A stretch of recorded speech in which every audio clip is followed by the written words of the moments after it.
100 ನಾಯಿಗಳು ಬಂದ್ರು ನಾನು ಎದುರಲ್ಲ. ನಾಯಿಗಳಿಗೆ ಕಡೆ ನೀವು. ಆ ನಾಯಿಗಳಿಗಾರ ಬುದ್ಧಿ ಇರುತ್ತೆ, ಅಷ್ಟು ಇಲ್ಲ ನಿಮಗೆ. ನೀವು ಹುಟ್ಟು ಅಯೋಗ್ಯರು. ಈ ಬಿಜೆಪಿ ಹಿಂಗೆ ಮಾಡಿ ತಾಳ ಹಾಕಿ ತಟ್ಟ ಹಾಕಿ ಈ ಅಧಿಕಾರಕ್ಕೆ ಬರಕ್ಕೆ ನಿಮ್ಮ ಜೀವನದಲ್ಲಿ ಸಾಧ್ಯ ಇಲ್ಲ. ನಿಮ್ಮ ಜೀವನದಲ್ಲಿ ಅಧಿಕಾರಕ್ಕೆ ಬರಕ್ ಸಾಧ್ಯ ಇಲ್ಲ. ಮಾನ ಮರ್ಯಾದೆ ಸಿಗ್ಗು ಸಿವಾಸು ಏನೂ ಇಲ್ಲ ನಿಮಗೆ.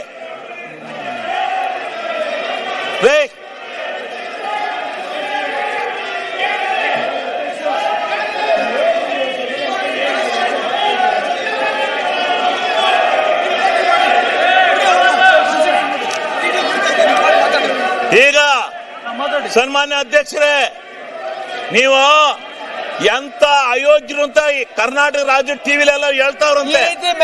ಕರ್ನಾಟಕ ರಾಜ್ಯ ಟಿವಿಲೆಲ್ಲ ಬರ್ತಾ ಇದ್ದಾರೆ ಬಿಜೆಪಿ ಅಯೋಗ್ಯರು ಅಂತ. ಅಯೋಗ್ಯರು ಬಿಜೆಪಿ ಅಂತ ಕರ್ನಾಟಕ ರಾಜ್ಯದಲ್ಲಿ ಹೇಳ್ತಾ ಇದ್ದಾರೆ. ಸರಿಯಾಗಿರ್ತಕ್ಕಂಥ ಕ್ರಮ ಅಲ್ಲ.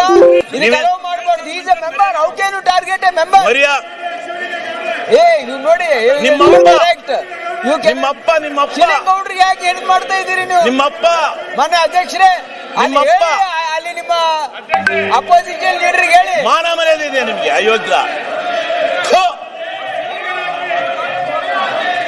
ಸನ್ಮಾನ್ಯ ಅಧ್ಯಕ್ಷರೇ, ಮಹಾತ್ಮ ಗಾಂಧೀಜಿ ಅಂತ 250 ವರ್ಷಗಳ ಕಾಲ ಈ ದೇಶದ ದಾಸತ್ವದಿಂದ ಬ್ರಿಟಿಷ್ ಹೋರಾಟ ಮಾಡಿದಂತ, ನಮ್ಮ ಹೋರಾಟವನ್ನು ಮಾಡಿ ನಮ್ಮ ಭಾರತ ದೇಶಕ್ಕೆ ಸ್ವತಂತ್ರವನ್ನ ತಂದುಕೊಟ್ಟಂತ ಒಬ್ಬ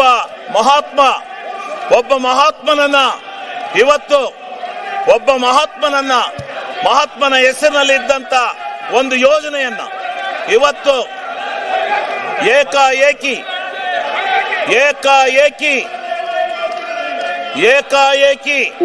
ಇವತ್ತು ಆ ಹೆಸರನ್ನ ಬದಲಾಯಿಸಿ ಈ ದೇಶದ ಒಬ್ಬ ಮಹಾತ್ಮನಿಗೆ ಈ ಬಿಜೆಪಿಗರು ಈ ದೇಶದಲ್ಲಿ ಅವಮರ್ಯಾದೆಯನ್ನು ಮಾಡಿದ್ದಾರೆ. ಈ ದೇಶಕ್ಕೆ ಇವತ್ತು ಯಾವ ಸ್ವತಂತ್ರ ಭಾರತವನ್ನು ತಂದುಕೊಟ್ಟಂತ ಒಬ್ಬ ಮಹಾತ್ಮನಿಗೆ ದ್ರೋಹ ಬಗೆದು ಅವನ ಹೆಸರನ್ನ ಬದಲಾವಣೆ ಮಾಡಿ ಬೇರೆ ಹೆಸರನ್ನ ಇಡ್ತಾ ಇದ್ದಾರೆ.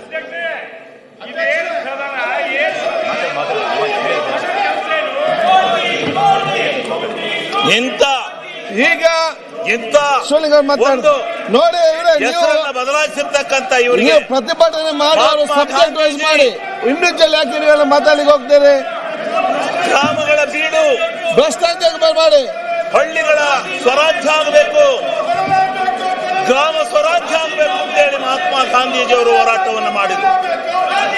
ಆ ಕನಸಿನ ಮೇಲೆ ಮನಮೋಹನ್ ಸಿಂಗ್ ರವರು ಕಾನೂನನ್ನ ಜಾರಿಗೆ ತಂದು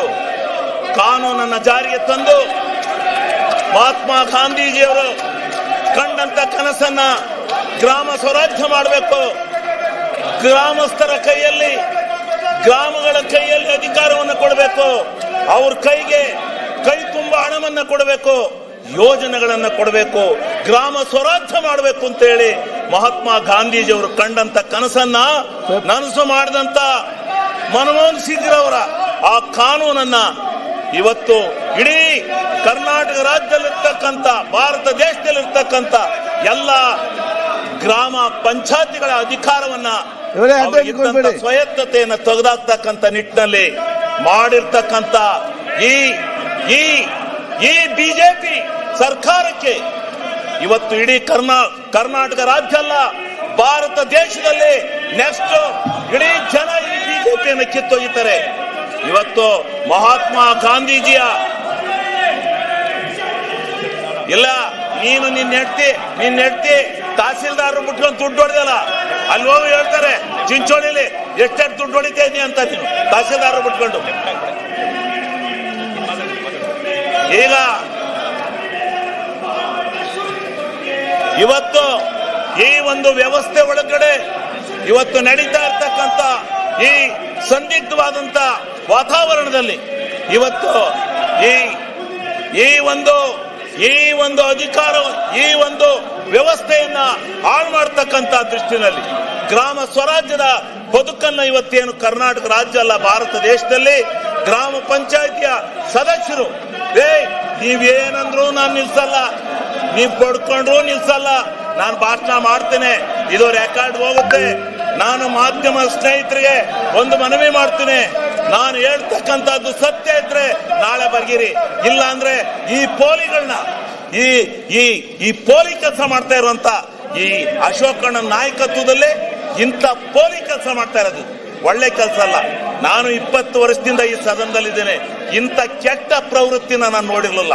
ಯಾರೋ 3 ಜನ, ಒಬ್ಬ RSS ಈ ಮಂಗಳೂರಿನನು, ಇವನು ನನ್ನಲ್ಲಿ ಮಾತಾಡಕ್ಕೆ ಎದ್ರು ಇದಾಗ್ತಾನೆ. ಇವನೊಬ್ಬ ಈ ತಹಸೀಲ್ದಾರ್ ಚಿಂಚೋಳಿಲಿ ಅವನ ಹೆಂಡತಿ ಬಿಟ್ಕೊಂಡು ದುಡ್ಡು ಹೊಡ್ಕೊಂಡು ಇಲ್ಲಿ ಬರ್ತಾನೆ. ಇವನು ಭ್ರಷ್ಟರಲ್ಲಿ ಭ್ರಷ್ಟ, ಇವನು ಭ್ರಷ್ಟರಲ್ಲಿ ಭ್ರಷ್ಟ, ಇವನು ಸಲಗಾರ, ಇವನು ಭ್ರಷ್ಟ, ಇವನು ಬಂದಿಲ್ಲಿ ಆಟ ಹಾಕಕ್ ಬಂದಿದ್ದಾನೆ.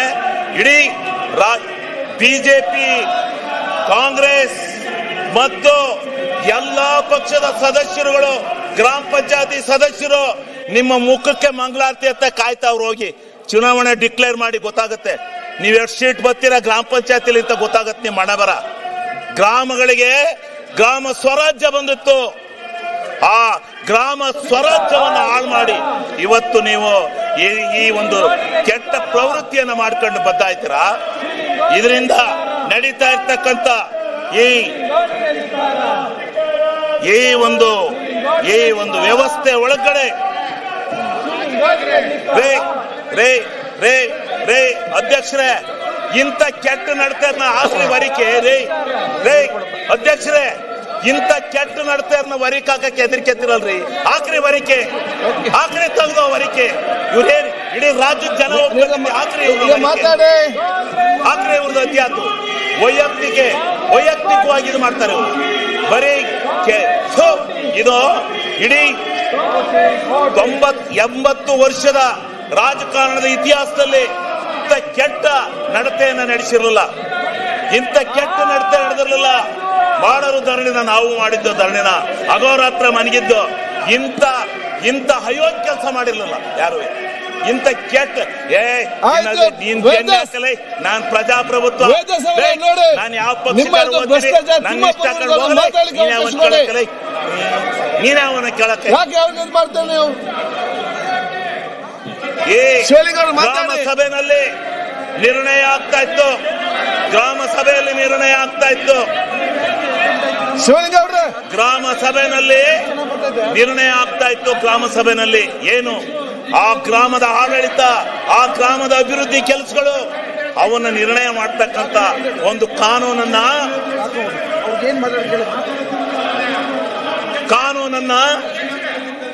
ಆ ಗ್ರಾಮ ಪಂಚಾಯತಿ ನಿರ್ಣಯ ಮಾಡ್ತಾ ಇತ್ತು. ಗ್ರಾಮ ಸ್ವರಾಜ್ಯದ ಕೈಗೆ ಯಾವ ಮಹಾತ್ಮ ಗಾಂಧೀಜಿ ಕನಸು ಕಂಡಿದ್ರೋ ಅಂಥ ಮಹಾತ್ಮನ ಇಚ್ಛೆಯಂತೆ ಅಂತನ ಮಹಾತ್ಮ ಗಾಂಧೀಜಿ ಯಾವ ಗ್ರಾಮ ಸ್ವರಾಜ್ಯ ಆಗ್ಬೇಕು, ಇದು ಹಳ್ಳಿಗಳ ನಾಡು, ರೈತರ ಬೀಡು ಅಂತಕ್ಕಂಥ ಮಾತನ್ನ ಏನ್ ಹೇಳಿದ್ರು, ಅದಕ್ಕೆ ಬದ್ಧವಾಗಿ ಆ ಮಹಾತ್ಮ ಗಾಂಧೀಜಿಯವರ ಕನಸನ್ನ ನನಸು ಮಾಡಿದಂತ ಮನಮೋಹನ್ ಸಿಂಗ್ ರವರಿಗೆ ಅಭಿನಂದನೆ ಸಲ್ಲಿಸೋದು ಬಿಟ್ಟು ಇವತ್ತು ಕಾನೂನನ್ನ ಬದಲಾವಣೆ ಮಾಡಿ ನೀವು ನಿಮ್ಮ ಪಕ್ಷದ ಮೆಂಬರ್ಗಳನ್ನ ಹೋಗಿ ಕೇಳಿ ಮತ್ತೆ ಸುಡಿತಾರೆ ನಿಮ್ಗೆಲ್ಲ. ಹೋಗಿ ಗ್ರಾಮ ಪಂಚಾಯತಿ ನರೇಗಾ ದುಡ್ಡಿಲ್ದೇ ಇದ್ರೆ ಆ ಗ್ರಾಮ ಪಂಚಾಯತಿ ಮೆಂಬರ್ಗಳು ಎಲ್ಲಿ ನಿಲ್ತಾರೆ, ಎಲ್ಲಿ ಚುನಾವಣೆ ನೋಡಿ ಎಷ್ಟು ಎಷ್ಟು ಇದಿತ್ತು ಗ್ರಾಮ ಪಂಚಾಯತಿನಲ್ಲಿ, ಹಾಳು ಮಾಡಿ ಇವತ್ತು ಇಂಥ ಒಂದು ಕೆಲಸವನ್ನ ಮಾಡಿದಿರಿ. ಇದನ್ನ ನೀವು ಅರ್ಥ ಮಾಡ್ಕೋಬೇಕು. ಇದು ಈ ರೀತಿ ಬಹುಶಃ ಪ್ರಜಾಪ್ರಭುತ್ವ ವ್ಯವಸ್ಥೆ ಒಳಗೆ ಇಂಥ ಕೆಟ್ಟ ನಡತೆಯನ್ನು ನೋಡಿದ್ದು ನಾನಿದೆ ಮೊದಲು. ನಾನು 20 ವರ್ಷದಿಂದ ಈ ಸದನದಲ್ಲಿದ್ದೇನೆ.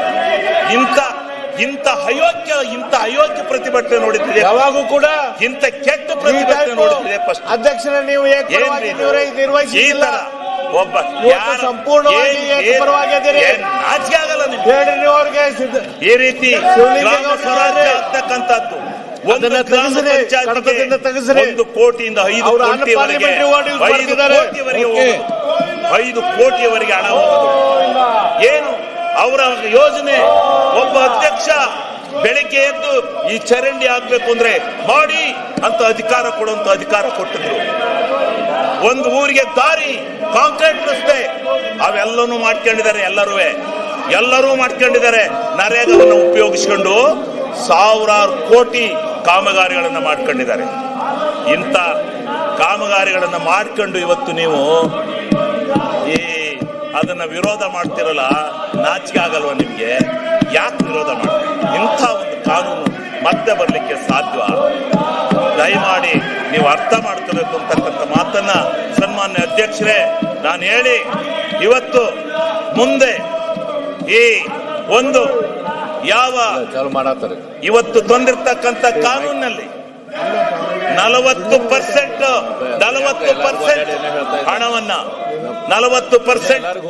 ಹಣವನ್ನ ನಾವು ಕೊಡಬೇಕು. 60% ಅವ್ರು ಮಾಡಿದ್ದಾರೆ. 40% ಅನ್ನ ಕರ್ನಾಟಕ ರಾಜ್ಯಕ್ಕೆ ಹೊರೆ ಆಗ್ತಾ ಇದೆ. ಕರ್ನಾಟಕ ರಾಜ್ಯದ ಯಾಕೆ ನಿಮ್ಮ ಹತ್ರ ದುಡ್ಡಿಲ್ವಾ?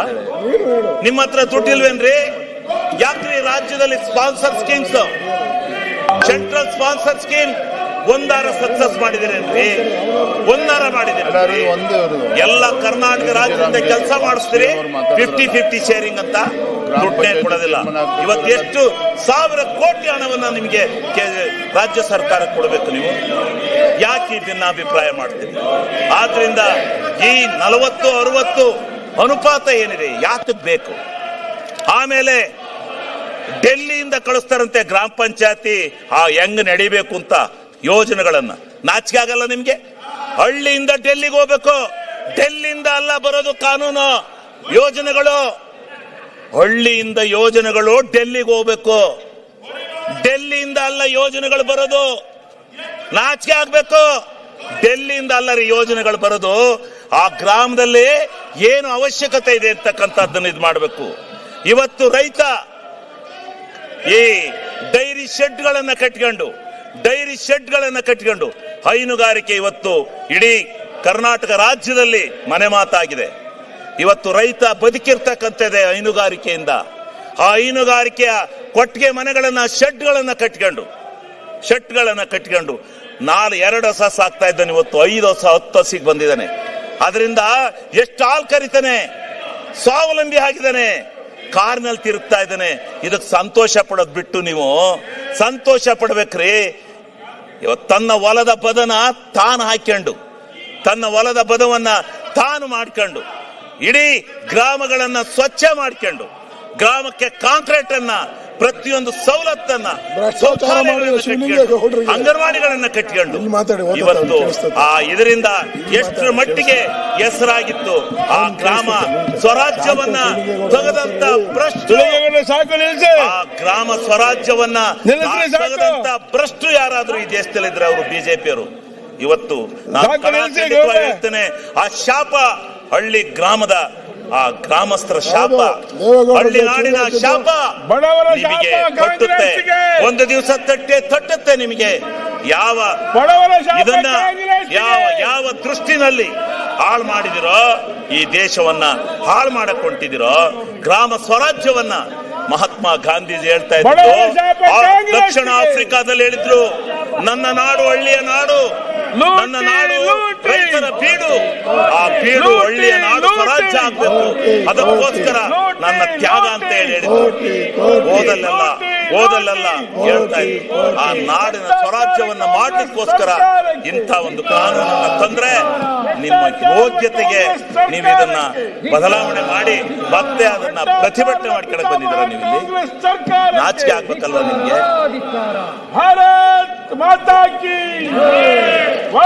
ಏನು ಇಲ್ಲಿ ಒಂದಷ್ಟು ಜನ RSS ನರಿದ್ದಾರೆ, ಕೂಗ್ತಾರೆ.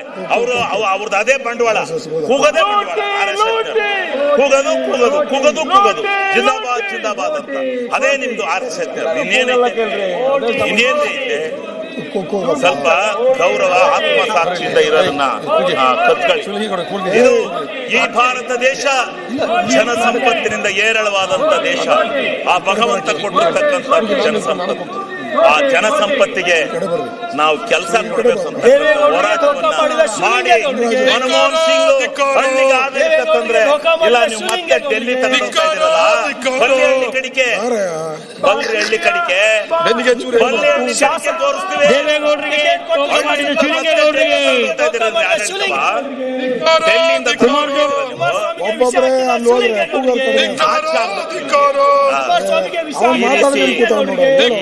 ಹಳ್ಳಿಗಳ ಈ ಸಂಪತ್ತನ್ನ, ಅದು ಹೇಳ ಅವನಿಗೆ. ಈ ಜನ ಸಂಪತ್ತನ್ನ ಕಾಪಾಡ್ತಕ್ಕಂಥ ಜವಾಬ್ದಾರಿ ಆ ಭಗವಂತನ ಮೇಲೆ, ಆ ಭಗವಂತ ಕೊಟ್ಟಿರ್ತಕ್ಕಂಥ ಆ ಮನಮೋಹನ್ ಸಿಂಗ್ ರವರು ಅವತ್ತು ತೆಗೆದುಕೊಂಡಂತ ನಿರ್ಧಾರ ಈ ಹಳ್ಳಿಯ ಸಂಪತ್ತನ್ನ, ಎಷ್ಟು ಭವಿಷ್ಯವನ್ನ ಉದ್ಧಾರ ಮಾಡಿದೆ ಅಂತಕ್ಕಂಥದ್ದನ್ನ ನೀವು ತಿಳ್ಕೋಬೇಕು ಅಂತಕ್ಕಂಥದ್ದನ್ನ ನಾನು ಈ ಸಂದರ್ಭದಲ್ಲಿ ಹೇಳಿ, ಯಾವ ಗ್ರಾಮ ಸಭೆ ನಡೆಯೋದು, ವಾರ್ಡ್ ಸಭೆ ನಡೆಯೋದು, ಆ ಗ್ರಾಮ ಸಭೆಯಲ್ಲಿ, ಆ ವಾರ್ಡ್ ಸಭೆಯಲ್ಲಿ ಗ್ರಾಮಸ್ಥರೆಲ್ಲ ಇದೇ ತರ ವಿಧಾನಸೌಧಕ್ಕೆ ಸೇರ್ತಾರೆ. ಅಲ್ಲಿ ಬಂದು ಕೂತ್ಕೊಂಡು ನನ್ನ ಊರಿಗಿಂತ ಆಗ್ಬೇಕು ಅಂದ್ರೆ ಅಲ್ಲೇ ಮಂಜೂರಾತಿ ಕೊಡ್ತಕ್ಕಂತ ಕಾನೂನನ್ನ ಜಾರಿ ತಂದಂತ ಮನಮೋಹನ್ ಸಿಂಗ್ ರವರಿಗೆ ನೀವು ಇವತ್ತು ಅಪಚಾರ ಮಾಡ್ತಾ ಇರ್ತಕ್ಕಂಥದ್ದು ಎಷ್ಟರ ಮಟ್ಟಿಗೆ ಸರಿ? ಇದನ್ನ ಎಷ್ಟೇ ಏನು ವಿರೋಧ ಮಾಡಿ ಎಷ್ಟರ ಮಟ್ಟಿಗೆ ಈ ವ್ಯವಸ್ಥೆಯನ್ನ ಹಾಳು ಮಾಡ್ತಕ್ಕಂಥ ರೀತಿಯಲ್ಲಿ ನೀವು ಕೂಗಿ ನನ್ನೇನ ಮಾಡಕ್ ಸಾಧ್ಯ ಇಲ್ಲ.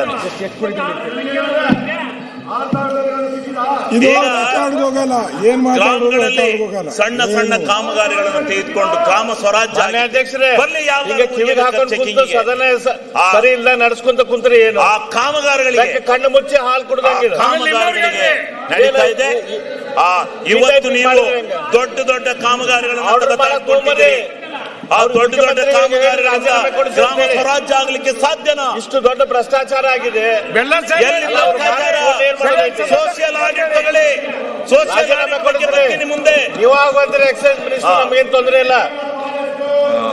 ಇವತ್ತು ದೊಡ್ಡ ದೊಡ್ಡ ಮಾನ್ಯ ಅಧ್ಯಕ್ಷರೇ, ಕೃಷಿ ಅಭಿವೃದ್ಧಿಗೆ ಎಷ್ಟು ಸಹಾಯಕ ಇದೆ ಅಂತ ಗೊತ್ತಿದ್ರೆ ರಾಜಕೀಯ ಕೋನಗೌಡ್ರಿ ಅವರಿಗೆ ಅದನ್ನ ಕೃಷಿ ಎಷ್ಟು ಒಂದ್ರ ಸೈಡು ಕಾಂಗ್ರೆಸ್ ಮಾಡಬೇಡ್ರಿ ದಯಮಾಡಿ. ಅಡಿಕೆಯನ್ನು ಅದು ಬೆಳೆಸ್ತಕ್ಕಂಥ ಸರಿಯಲ್ಲ. ನಿಮ್ಮ ಪೀಠಕ್ಕೆ ಸರಿ ಇಲ್ಲ. ಬೆಳೆಗೆ ವೈಯಕ್ತಿಕವಾಗಿ ಶೋಭೆ ತರುವಂತ ಎಲ್ಲ ವ್ಯವಸ್ಥೆಯನ್ನು ಮಾಡ್ತಕ್ಕಂಥ ವ್ಯವಸ್ಥೆಯನ್ನು ಒಳ್ಳೆ ಬ್ಯಾಲೆನ್ಸ್ಡ್ ಒಳ್ಳೆ ಹೆಸರು ಮಾಡಿರಿ. ಈ ಒಂದು ರೈತರ ಸಂಪತ್ತನ್ನ ಹಾಳು ಮಾಡಕ್ ಒಳ್ಳೇದಲ್ಲ.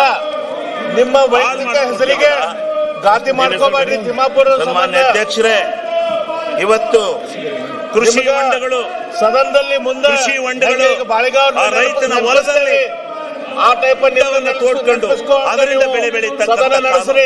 ಕಾನೂನನ್ನು ಇವತ್ತು ಈ ಎಸ್ ರಾಜ್ಯದಲ್ಲಿ ಎಂ ಬಾಳೆಗಾವ್ರನ್ನ ಹೆಂಗ ನೆನೆಸ್ತಾರ ಹಂಗ ನಿಮ್ಮ ಹೆಸರು ಬರುವಂಗ ಅಲ್ಲಿ ಮುಂದೆ ವ್ಯವಸ್ಥೆಯನ್ನು ಮಾಡಿದ್ದಾರೆ. ನೀವು ಸದನದಲ್ಲಿ ಬ್ಯಾಲೆನ್ಸ್ ಆಗಿ ನಡೆಸ್ರಿ. ಸಂದರ್ಭದಲ್ಲಿ ಈ ರೀತಿ ಒಂದ್ ಸೈಡ್ ಆಗಿ ಇದು ಮಾಡಬೇಡಿ. ಹಾಳು ಮಾಡ್ತಕ್ಕಂಥ ಕೆಲಸವನ್ನ ನೀವು ಮಾಡ್ತಾ ಇದ್ದೀರಲ್ಲ. ಶಿವಲಿಂಗೇಗೌಡರು ಮುಗಿಸ್ರಿ. ಆಡಳಿತ ಅವ್ರದ್ದು ವ್ಯವಸ್ಥೆ ನಿಮಗೆ ಇದ್ದಿದ್ರೆ ಅಲ್ಲಿ ಮಾತಾಡ್ತಿರ್ಲಿಲ್ಲ. ನೀನ್ ಕೂತ್ಕೋಬೇಕಾದ ಧರಣಿ ಒಳಗೆ ನೀನಾಗಿ ಅಲ್ಲಿ ಮಾತಾಡ್ತಾ ಇದೀಯ.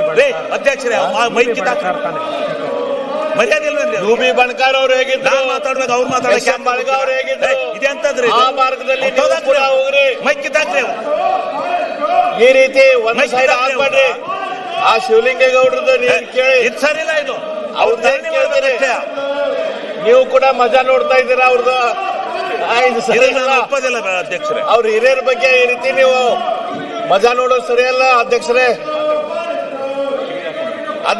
ಈಗ ಕೇಂದ್ರ ಅಬಕಾರಿ ಇಲಾಖೆಯಲ್ಲಿ ನಡೆದಿರುವಂತ ಅಕ್ರಮಗಳ ಬಗ್ಗೆ ಕೇಂದ್ರ ಸರ್ಕಾರದ ಸದನ ಅಧ್ಯಕ್ಷರಾಗಿ ನಿಮಗೂ ಕೂಡ ಜವಾಬ್ದಾರಿ ಇದೆ. ರಾಜ್ಯದ ಬಗ್ಗೆ 50-60 ಬಂದರೆ ದೊಡ್ಡ ಪ್ರಮಾಣದ ಅದೇ ರೀತಿ ಭ್ರಷ್ಟಾಚಾರ ಆಗೈತಿ. ಎಲ್ಲಾ ಯೋಜನೆಗಳ ಬಗ್ಗೆ ನಮ್ಮ ಮಾನ್ಯ ಕೊಡಿ ಅಂತ ಬರ್ತಾರೆ, ವಿರೋಧ ಪಕ್ಷದ ಇಲ್ಲ ದುರ್ನರು 50-50 ಕೊಡಿ ಅಂತ ಬರ್ತಾರೆ. ಅಶೋಕ್ ಅವರು ಜೆಜೆಎಂಗೆ ಹೇಳಿ, ಇಷ್ಟು ದೊಡ್ಡ ಪ್ರಮಾಣದ ಜೆಜೆಎಂಗೆ ಹೇಳಿ ಪುರಾವೆಗಳನ್ನು ಕೊಟ್ಟಿದ್ದಾರೆ, ಜೆಜೆಎಂಗೆ ರೆಕಾರ್ಡ್ಸ್ ಅನ್ನು ಕೊಟ್ಟಿದ್ದಾರೆ. ಮಾಡಿರಿ ಜೆಜೆಎಂ. ಅದ್ರ ಬಗ್ಗೆ ನೀವೇನ್ ಮಾಡ್ತಾ ಇದ್ದೀರಿ?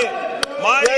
ಇವತ್ತು 37,000 ಕೋಟಿ ನಾವು ಖರ್ಚು ಮಾಡಿದ್ದೀವಿ ಅಂತೇಳಿ ನೀವು ಬರೀ 11,000 ಕೋಟಿ ಕೊಟ್ಟಿದ್ದೀರಾ. ಈ ಬಾಕಿ ದುಡ್ಡು ಯಾರ್ರಿ ಕೊಡರು? ಬಲ್ಕೊಂಡಂತ ಸ್ಕೀಮ್ ಅಲ್ಲಿ ಸರ್ಕಾರಕ್ಕೆ PMAY ಅಂತ ತಂದ್ರೆ ಮನೆಗಳಿಗೆ ಒಂದು ಮನೆ ಇಲ್ಲ. ಆಡಿಯೋ ಫೈಲ್ ಕೊಟ್ಟಿದ್ದಾರೆ ಅಶೋಕ್ ಅವರು. ಸೆಂಟ್ರಲ್ ಸ್ಪಾನ್ಸರ್ ಒಂದಲ್ಲ 3 ಆಡಿಯೋ ಫೈಲ್ಗಳನ್ನು ಕೊಟ್ಟಿದ್ದಾರೆ. ಆಗ್ಬೇಕು. ಈ ರೀತಿ ಲೋಕಾಯುಕ್ತದವರು ಮಾಡ್ತಕ್ಕಂಥ ವ್ಯವಸ್ಥೆಯನ್ನ PSI ನ ಹಿಡಿದು ತಪ್ಪಬೇಕು. ಅವ್ನ ಅರೆಸ್ಟ್ ಈಗ ಮಾಡಿದಾಗ ಧೋನಿ ಮಂತ್ರಿಗಳ ಹೆಸರು ಹೇಳಿದ್ದಾನೆ. ಇದೆಲ್ಲ ಜನಕ್ಕೆ ಎಲ್ಲೆಲ್ಲಿ ಹೋಗಿದ್ದಾರೆ ಅಂತ ಹೇಳಿದಾನೆ. ನೀವ್ ಹೆಂಗ ನಾಟಕ ಮಾಡ್ತಾ ಅದ್ರ ಬಗ್ಗೆ ಇದ್ದೀರಿ? ಏನಾದ್ರು ಮಾಡ್ರಿ. ಇದ್ರೆ ಧರಣಿ ಮಾಡ್ಬೇಕು. ಆ ಕಡೆ ಯಾಕ್ರಿ ಹೋಗಿ ಮಾತಾಡ್ತೀರಾ? ನಿಂಗಪ್ಪ ಸ್ವಂತ ಅದ್ಯಾಕ್ರಿ ಇಚ್ಛೆಯಿಂದ ಮಾತಾಡ್ತೀರಾ? ನಿಮ್ಗೆ ನಾಚಿಕೆ ಕೊಟ್ಟಿದ್ದಾರೆ ಆಗಲ್ಲ? ಅವರು. ಧರಣಿ ಮಾಡಿದ್ಮೇಲೆ ಹೋಗಿ ಮಾತಾಡಕ್ಕೆ ಒಬ್ಬ ನಿಮಗೆ ಮಾನ ಮರ್ಯಾದೆ PSI ಇದೆಯಾ? ಸ್ವ ಇಚ್ಛೆಯಿಂದ ಅಫಿಡವಿಟ್ ಕೊಟ್ಟಿದ್ದಾನೆ ಮಂತ್ರಿಗಳ ವಿರುದ್ಧ. ದೇವೇಗೌಡರಿಗೆ ಮೋಸ ಮಾಡಿದ ಶಿವಲಿಂಗೇಗೌಡರಿಗೆ, ಹಣಕಾಸು ಆಯೋಗವನ್ನ ರಚನೆ ಮಾಡ್ಕೊಂಡು ಕುಮಾರಸ್ವಾಮಿಯವರಿಗೆ ಮೋಸ ಈ ಮಾಡಿದ ದೇಶದ ಶಿವಲಿಂಗೇಗೌಡರಿಗೆ, ಎಲ್ಲರಿಗೆ ಸರ್ವನಾಶ ಅಂತೇಳಿ ಮಾನ್ಯ ಆ ಅಧ್ಯಕ್ಷರೇ, ಏನ್ ಹಣಕಾಸು ಮಾಡ್ತಾ ಇದ್ದೀರಿ ನೀವು ಆಯೋಗವನ್ನ ಅದ್ರ ಬಗ್ಗೆ? ಗಾಳಿಗೆ ತೂರಿ ಫೆಡರೇಷನ್ ಇವತ್ತು ಆಫ್ ನಿಮ್ಮ ವೈನ್ ಇಚ್ಛೆ ಮರ್ಚೆಂಟ್ ಬಂದಂತೆ ಅಸೋಸಿಯೇಷನ್ ನಡೀತಾ ಅವರು ಇದೆ. ಅವರು ಕೊಡ್ತಾ ಇದ್ದಾರೆ ಕೊಟ್ಟಿದ್ದಾರೆ. ಇಚ್ಛೆನಾ? ಅದರ ಅಧ್ಯಕ್ಷರೇ ಯಾರು? ಈ ರಾಷ್ಟ್ರಕ್ಕೆ ಕೊಡ್ತಾ ಇದ್ದಾರೆ ಅಂದ್ರೆ ನಮ್ಮ ಸರಿಯಾಗಿ ಮುಖ್ಯಮಂತ್ರಿಗಳ ಹಂಚ್ಕೆನಾ? ಆತ್ಮೀಯರು ಬೇಕು. ರಾಜೀನಾಮೆ ಕೊಡಲೇಬೇಕು. ಮುಖ್ಯಮಂತ್ರಿಗಳ ಮೊದಲಿನಂಗಿಲ್ಲ. ಏನು? ಮುಖ್ಯಮಂತ್ರಿಗಳು ಯಾವುದೋ ಒಂದು ಮೊದಲಿನ ಸಿದ್ದರಾಮಯ್ಯ ಅವರು ಪ್ರಚೋದನೆಯನ್ನ ಇಟ್ಕೊಂಡು ಬರೀ ಪ್ರಚೋದನೆಯನ್ನ ಸಿದ್ದರಾಮಯ್ಯ ಅವರು ಬರೀ ಧರಣಿ ಸತ್ಯಾಗ್ರಹದಲ್ಲಿ ಚುನಾವಣೆ ಮಾಡಿಕೊಂಡಿದ್ದೀರಾ? ತಿಮ್ಮಾಪುರ ಸಂಬಂಧ ಮುಖ್ಯಮಂತ್ರಿಗಳ ಹೆಸರು ಹಾಳಾಗೈತೆ. ಮುಖ್ಯಮಂತ್ರಿಗಳು ಈಗಾದ್ರೂ ಕೂಡ ಎದ್ದು ತಮ್ಮ ಇಮೇಜ್ ಅನ್ನು ಉಳಿಸ್ಕೊಳ್ಳುವಂತ ಕೆಲಸ ಮಾಡ್ಲಿ. ಆ ತಿಮ್ಮಾಪುರದಿಂದ ಹಿಂದೆ ರಾಜೀನಾಮೆ ವರ್ಷ ಕೊಡ್ಲಿ. ಎಲ್ಲ ಸಿಗ್ತಾ ಇತ್ತು. ಅವರು ಮೊದಲಿನ ಖಡಕ್ ಸಿದ್ದರಾಮಯ್ಯ ಅಂತೇಳಿ ಬರುವಂಗಾಗ್ಲಿ, ಎಲ್ಲರೂ ಇವತ್ತು ಜನ ಈಗ ಮಾತಾಡೋಂಗಾಗ್ಲಿ. ನೋಡಿ ಯಾಕಲ್ಲಿ ಈ ಮಾತಾಡ್ತಾರೆ ರೀತಿ ಅಂದ್ರೆ federation of wine merchant association ದವರು ಕೂಡ ಸಿದ್ದರಾಮಯ್ಯ ಅಂತ ಹೇಳಿ ಅಲ್ಲೋಗಿ ಮಾತಾಡುವಂಗ ಆಗಬಾರ್ದು.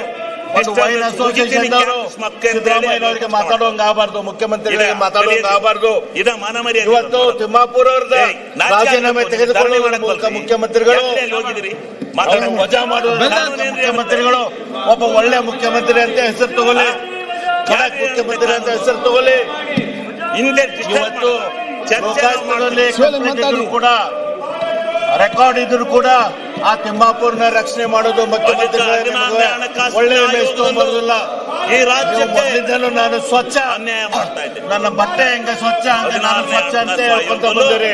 ಈ ರಾಜ್ಯಗಳಿಗೆ ರಾಜ್ಯಕ್ಕೆ ಅನ್ಯಾಯ ನೀವು ಎರಡನೇ ಟರ್ಮ್ದಲ್ಲಿ ಈ ರೀತಿ ತಿಮ್ಮಾಪುರ್ ಸಂಬಂಧ ಹೆಸರು ಕೆಡ್ಸ್ಕೊಬೇಡ್ರಿ. ಕೊಡ್ಬೇಕಾಯ್ತು. ಯಾರ್ದೋ ಸಂಬಂಧ ನಿಮ್ಮ ಹೆಸರು ಕೆಡಿಸ್ಕೊಬೇಡ್ರಿ ಮುಖ್ಯಮಂತ್ರಿಗಳೇ. ನಾಚಿಕೆ ಆಗಲ್ಲ. ಸಂಪಾದಕೀಯದಲ್ಲಿ ಈ ರೀತಿ ಸಂಪಾದಕೀಯ ಕೇಂದ್ರ ನಿಮ್ಮ ಪರವಾಗಿ ಹಿಂದೆ ಬರೀತಾ ಇತ್ತು. GST ಇವತ್ತು ತರಬೇಕಾದ್ರೆ ಪ್ರಜಾವಾಣಿ ಅಂತ ಸಂಪಾದಕೀಯ ಇವರು ನಿಮ್ಮ ನಮ್ಮಿಂದ ವಿರುದ್ಧ ಹಣ ಮಾಡ್ತಾ ಇದ್ದಾರೆ. ಕಿತ್ಕೊಳ್ತಾರೆ. ಇದು ನಿಮಗೆ ಆಮೇಲೆ ಸರಿಯಲ್ಲ. ಇವ್ರ ಹತ್ರ ಹೋಗಿ ಬೆಕ್ಕೆ ಬೇಡಬೇಕಾಗುತ್ತೆ. ಯಾವುದೋ ಹತ್ತಕ್ಕೆ ಬಿದ್ದು ಮುಖ್ಯಮಂತ್ರಿಗಳ ಉಳಿಸುವಂತ ಕೆಲಸ ಮಾಡಬೇಡ್ರಿ. ರಾಜೀನಾಮೆ ತಗೊಳ್ರಿ. ಎನ್ಕ್ವೈರಿ ನಂತರ ಬರೋಬ್ಬರಿ ಇದ್ರೆ ಸರ್ಕಾರಗಳು ಹಣಕಾಸಿನಲ್ಲಿ ನಿಮಗೆ ಗೊತ್ತಾಯ್ತೋ ಇಲ್ಲೋ ಗೊತ್ತಿಲ್ಲ. ಯಾವ ರೀತಿ 573 ಸೇಲ್ಸ್ ಲೈಸೆನ್ಸ್ ಕೊಟ್ಟಿದ್ದಾರೆ. ಅದರ ಮೂಲಕ ಭ್ರಷ್ಟಾಚಾರ ಮಾಡಿದ್ದಾರೆ. ನಿಮಗೆ ನಾಚಿಕೆ ಆಗ್ಬೇಕು ಅಂತಕ್ಕಂಥ ಮಾತನ್ನ ಹೇಳಿ ಸನ್ಮಾನ್ಯ ಅಧ್ಯಕ್ಷರೇ, ಇವರಿಗೆ ಇದು ನಾಚಿಕೆ ಇಲ್ಲ, ಈ ಕಳಂಕ ಮಾನ ಇಲ್ಲ, ನಿಮ್ಗೆ ಬರಾತೈತಿ. ಮರ್ಯಾದೆ ಇಲ್ಲ, ಏನೇನು ಇಲ್ಲ.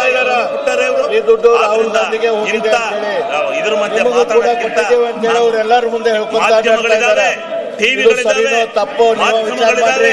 ಅದ್ರ ಈ ಮುಖಾಂತರ ರೀತಿ ನಾನು ನಿಮ್ಮ ಮಾತನಾಡ್ತೇನೆ. ಹೆಸರನ್ನ ಹಾಳು ಮಾಡ್ತಾ ಇದಾರಲ್ಲ, ಅವ್ರದ್ದು ರಾಜೀನಾಮೆ ತೆಗೆದುಕೊಳ್ರಿ. ಮುಖ್ಯಮಂತ್ರಿಗಳು ಏನ್ ನಿರ್ಣಯವನ್ನು ಮಂಡಿಸಿದ್ದಾರೆ ಮಾತ್ರ ಆ ಪ್ರತಿಯೊಂದರಲ್ಲೂ ಕೂಡ ಭ್ರಷ್ಟಾಚಾರ ಇದೆ. ಮಾನ್ಯ ಮುಖ್ಯಮಂತ್ರಿಗಳೇ ತಂದಿದ್ದಾರೆ. ನೀವು ಬಿಜೆಪಿ ಈ ರೀತಿ ತುಂಬಾ ಕುತ್ಕೊಳ್ಳೋದು ಸರಿಯಲ್ಲ. ಯಾಕಂದ್ರೆ ಗೊತ್ತಾ